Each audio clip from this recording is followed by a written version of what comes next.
అనేక రంగాలలో చాలా స్పష్టంగా ఈరోజు అభివృద్ధి ఫలాలు మనకు కనిపిస్తా ఉన్నాయి.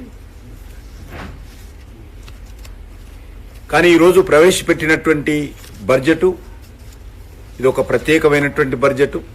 ఇది పూర్తిగా మధ్యతరగతి ప్రజలకు డెడికేట్ చేసినటువంటి వాళ్ళ యొక్క డ్రీమ్ బడ్జెట్ ఇది. ఇది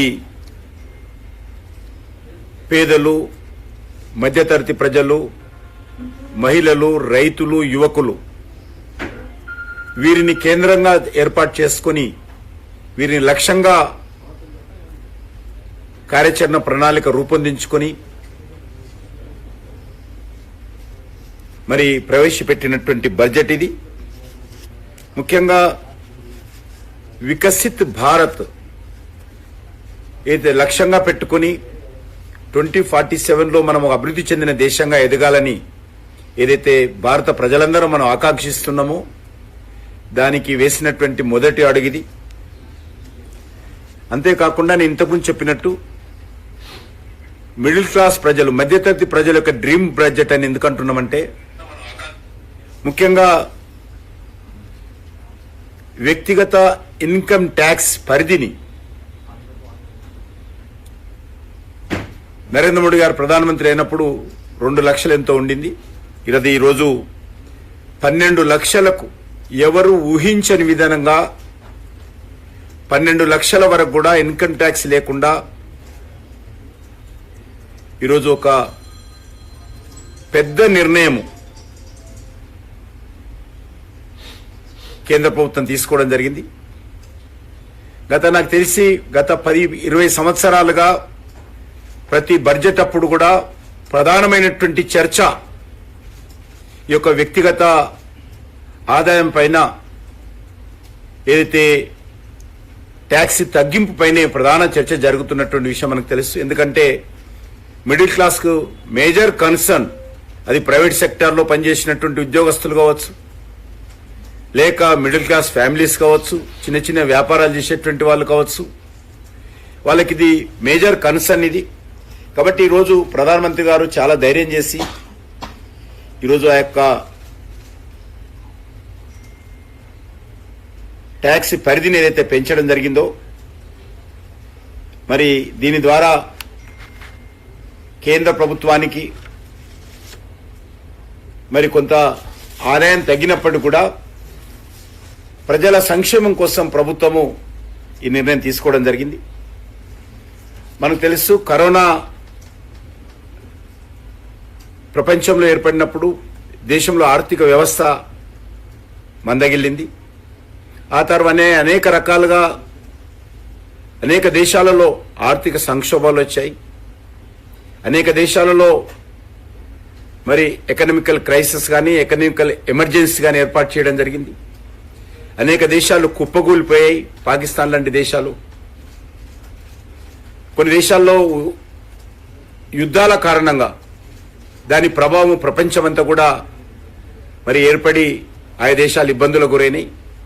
ఇన్ని సమస్యలు ఉన్నప్పటికీ కూడా మరి అతిపెద్ద జనాభా కలిగినటువంటి భారతదేశము అనేక సమస్యలు ఉన్నప్పటికీ కూడా మరి ఏ రకమైనటువంటి ఒడిదుడుకులు లేకుండా దేశ ఆర్థిక వ్యవస్థను గాడిలో పుట్టి ముందుకెళ్తున్నటువంటి దేశం అంటే ఈరోజు మన భారతదేశం అని చెప్పి నరేంద్ర మోడీ గారి నాయకత్వంలో మనం ఎంచుకోవాల్సిన అవసరం ఉంది. ఒక మంచి పనితీరు, ప్రపంచవ్యాప్తంగా ఆర్థిక వృద్ధి మందగించినప్పటికీ భారతము మరొక మెరుగైనటువంటి పరిస్థితి కనబరుస్తా ఉన్నది. ఇది ఎంఎస్ఎంఈలకు మేలు చేకూర్చుతున్నటువంటి బడ్జెట్.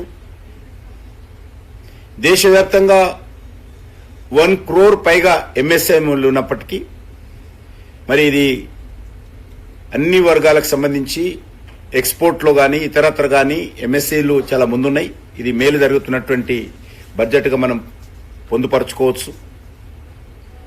కానీ కొంతమంది నేను ఇంతకుముందే చర్చలో చూస్తా ఉన్నాము, ఇది తెలంగాణకి ఏమిచ్చారని. ఇది కేంద్ర ప్రభుత్వ బడ్జెట్, రాష్ట్ర ప్రభుత్వ బడ్జెట్ కాదు. కేంద్ర ప్రభుత్వం ప్రవేశపెట్టినటువంటి బడ్జెట్లో 95% తెలంగాణ కూడా అన్ని పథకాలలో సులభంగా ఉంటుంది. ఉదాహరణకు ఎంఎస్ఎంఈ చెప్పినట్టు ఈరోజు తెలంగాణలో వచ్చే 5 ఏళ్లలో 1,50,000 కోట్ల రూపాయలు ఎంఎస్ఎంఈలకు తెలంగాణలో కూడా మరి లబ్ధి చేకూరబోతా ఉంది. 10 లక్షలకు పైగా ఎంఎస్ఎంఈలు తెలంగాణలో ఉన్నాయి. వాటికి ఈరోజు ప్రవేశపెట్టినటువంటి బడ్జెట్లో లబ్ధి చేకూరుతుంది. అదేవిధంగా 27 రంగాలలో స్టార్టప్ కంపెనీలు ఈరోజు దేశంలో ఉన్నాయి. మరి దానికోసం ఈరోజు 10,000 కోట్లతో ఫండ్ ఆఫ్ ఫండ్స్ అనేటువంటి కార్యక్రమాన్ని కూడా ఏర్పాటు చేయడం జరిగింది. దీనివల్ల తెలంగాణలో ఉన్నటువంటి స్టార్టప్ కంపెనీలకు కూడా లబ్ధి చేకూరుతుంది. అదే కాకుండా ఈరోజు డెవల్యూషన్ కింద తెలంగాణకు రావాల్సినటువంటి నిధులు కూడా ఈ బడ్జెట్ ద్వారా పెరగనున్నది. రాష్ట్రాల యొక్క పన్నుల యొక్క వాటా శాతము. అంతేకాకుండా ఈరోజు తెలంగాణకు కూడా 50 సంవత్సరాలకు సంబంధించి వడ్డీ రహిత రుణాలు తెలంగాణలో కూడా లబ్ధి చేకూరబోతుంది. నేను ఒకటే మనం చేస్తాను, కేంద్ర ప్రభుత్వము ఏ సంస్కరణలు తీసుకొచ్చినా దాని యొక్క లబ్ధి తెలంగాణ ప్రజలకు, తెలంగాణ రాష్ట్రానికి, తెలంగాణ అభివృద్ధికి తప్పకుండా భాగస్వామ్యం ఉంటుందనే విషయాన్ని సందర్భంగా మనం చేస్తున్నాను.